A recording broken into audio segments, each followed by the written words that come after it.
We've got a group of students from Horizon School in Snells Beach who are coming down to help us foam to do the shellfish monitoring, mainly counting cockles and measuring them to gather data to measure against previous years. Before the Horizon School students arrive at Sandspit, foam volunteers head out through the tidal estuary and use GPS positionings to mark out the spots where the students will monitor the shellfish. When they arrive, there's a lot of excitement as they head down onto the sand, ready for the briefing to prepare them for the morning's work ahead. Kowal Bay and Hauraki Gulf. And we do that because it's important now, but it's important for you guys as you grow older, and it's important for your children. It's important for future generations. And next to the market, you've got to do two samples, one either side. That's a scientific kind of thing. We're going to average out what we actually get. There's a quick demo where the students are shown how to carefully dig up the live shellfish, how to rinse away the mud and sand, and then how to sort them and measure them. Then they head out across the estuary and get stuck in.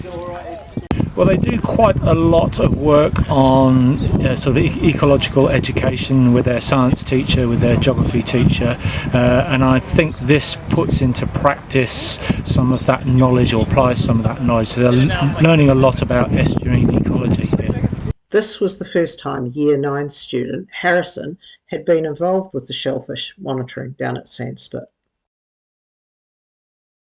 It's always very different when you hear stuff compared to doing it. I thought it would be a lot more difficult.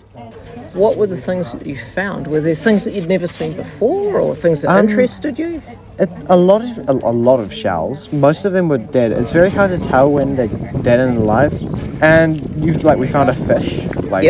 I think we also found, we don't know what it was. You saw it. It was like a crayfish thing almost, like a shrimp maybe.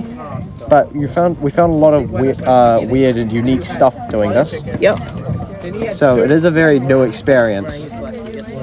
Being able to help living creatures, help the ocean, rivers, lakes, all of that, all very important. Then I didn't know that some of these tiny little ones, they moved quite a lot when you put them back in the water.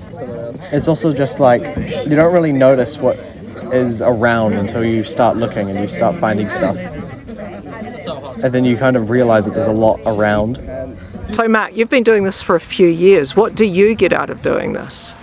Well, because I teach at Horizon School just as a reliever and know a lot of these students, it's really good for me to take them out of the classroom, to be with them here as they're doing this work.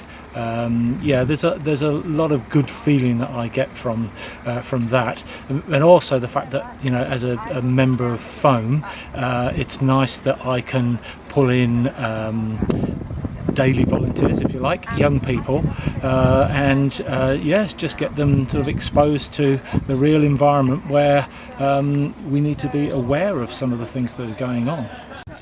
Thanks to Sarah from Restore on the East for bringing down the barbecue trailer so we could have sausage sizzle with the students at the end of the day.